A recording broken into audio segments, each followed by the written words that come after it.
Assalamualaikum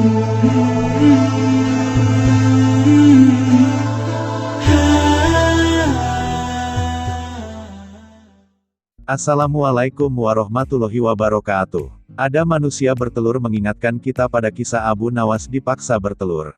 Sinin, 62 tahun, warga Jalan Tanjung Wangi RT 03, 12, Penjaringan, Jakarta Utara bikin geger. Aneh tapi nyata, dia mengeluarkan benda seperti telur dari anusnya. Dan kejadian ini bukan pertama kali dialaminya.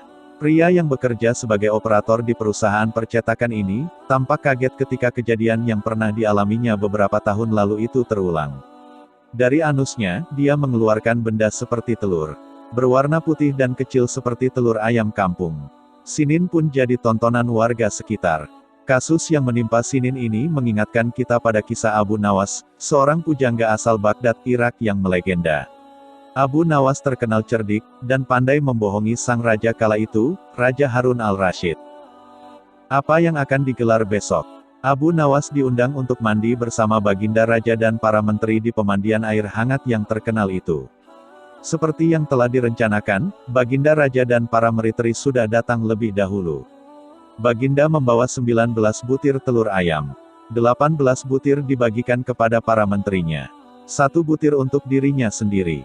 Kemudian Baginda memberi pengarahan singkat tentang apa yang telah direncanakan untuk menjebak Abu Nawas. Ketika Abu Nawas datang, Baginda Raja beserta para menteri sudah berendam di kolam. Abu Nawas melepas pakaian dan langsung ikut berendam. Abu Nawas harap-harap cemas. Kira-kira permainan apa lagi yang akan dihadapi? Mungkin permainan kali ini lebih berat karena Baginda Raja tidak memberi tenggang waktu untuk berpikir. Tiba-tiba Baginda Raja membuyarkan lamunan Abu Nawas. Beliau berkata, "Hai Abu Nawas, aku mengundangmu mandi bersama karena ingin mengajak engkau ikut dalam permainan kami." "Permainan apakah itu Paduka yang mulia?" tanya Abu Nawas belum mengerti. "Kita sekali-kali melakukan sesuatu yang secara alami hanya bisa dilakukan oleh binatang. Sebagai manusia kita mesti bisa dengan cara kita masing-masing," kata Baginda sambil tersenyum. "Hamba belum mengerti Baginda yang mulia," kata Abu Nawas agak ketakutan. "Masing-masing dari kita harus bisa bertelur seperti ayam dan barang siapa yang tidak bisa bertelur maka ia harus dihukum," kata Baginda. Abu Nawas tidak berkata apa-apa. Wajahnya nampak murung, lah semakin yakin dirinya tak akan bisa lolos dari lubang jebakan Baginda dengan mudah. Melihat wajah Abu Nawas murung, wajah Baginda Raja semakin berseri-seri. "Nah sekarang apalagi yang kita tunggu? Kita menyelam lalu naik ke atas sambil menunjukkan telur kita masing-masing," perintah Baginda Raja. Baginda Raja dan para menteri mulai menyelam, kemudian naik ke atas satu persatu dengan menanting sebutir telur ayam. Abu Nawas masih di dalam kolam. Ia tentu saja tidak sempat mempersiapkan telur karena ia memang tidak tahu kalau ia diharuskan bertelur seperti ayam. Kini Abu Nawas tahu kalau Baginda Raja dan para menteri telah mempersiapkan telur masing-masing 1 butir. Karena belum ada seorang manusia pun yang bisa bertelur dan tidak akan pernah ada yang bisa. Karena dadanya mulai terasa sesak. Abu Nawas cepat-cepat muncul ke permukaan kemudian naik ke atas.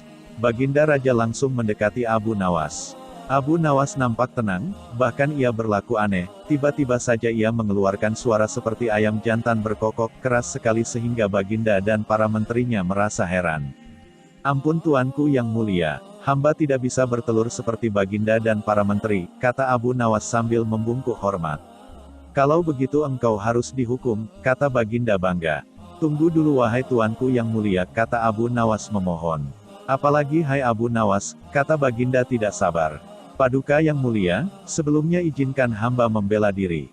Sebenarnya kalau hamba mau bertelur, hamba tentu mampu. Tetapi hamba merasa menjadi ayam jantan maka hamba tidak bertelur. Hanya ayam betina saja yang bisa bertelur." "Kukuruyu," kata Abu Nawas dengan membusungkan dada.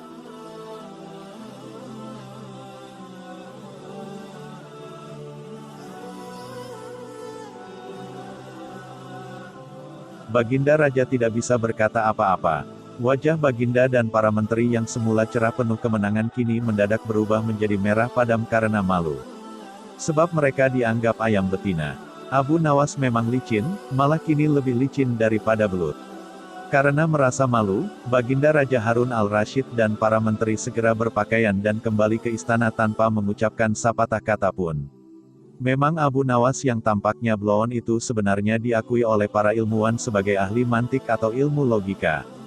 Gampang saja baginya untuk membolak-balikan dan mempermainkan kata-kata guna menjatuhkan mental lawan-lawannya. Semoga kisah ini dapat menambah ilmu dan wawasan kita serta menghibur, meningkatkan kualitas keimanan dan ketakwaan kita kepada Allah Subhanahu wa Ta'ala. Amin Allahumma amin. Jangan lupa dukung channel kami dengan cara like, komen, dan subscribe.